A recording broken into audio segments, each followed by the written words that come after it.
Hello, my name's Piers Badnell. I'm a consultant for LIC in the UK.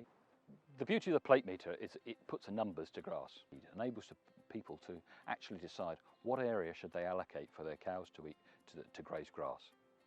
So here's a plant. The first thing that happens is this first leaf appears. This is powered by a sugar store that's built up in here. Powers this first leaf to come out, which then has a leaf to photosynthesize.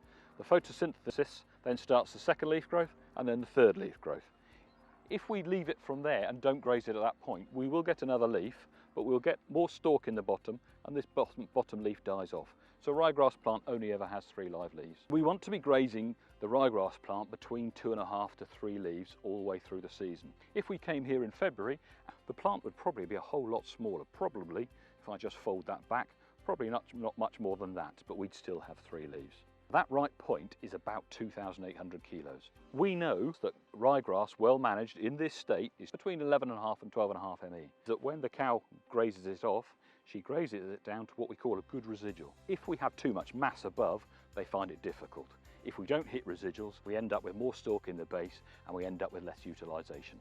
This is a rising plate meter. This is what we use to measure how much grass there is in a paddock. It all works on hectares and it's kilos of dry matter per hectare. As you can see, there's a weight on a plate. This does measure height, but it also measures density.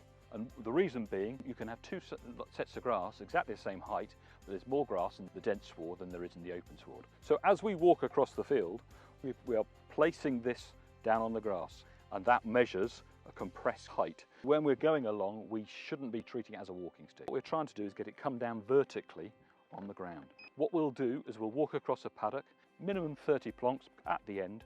This will give us an average of what we've walked across. And where we're wanting to get them to is to graze down to about 4 or 5 centimetres, the residual. And that 4 or 5 centimetres is generally about 1,500 kilos of dry matter per hectare. So fundamentally, off this, if I took 1,500 off there, that would tell me there was 1,640 kilos of grass dry matter available for the cows. What you need to do with plate metering is measure weekly, and you'd measure the same route around your farm. In terms of a W, yes, if you can do, that's the gold standard. But what I would say is if you're walking across, say, this paddock, let's say the bottom end was really light and the top end was heavy, you'd walk a representative sample across. We've just talked about the grass plant, we've talked about figures, we've gone through a lot of information. If you need any further help, contact us and we can help you out with this.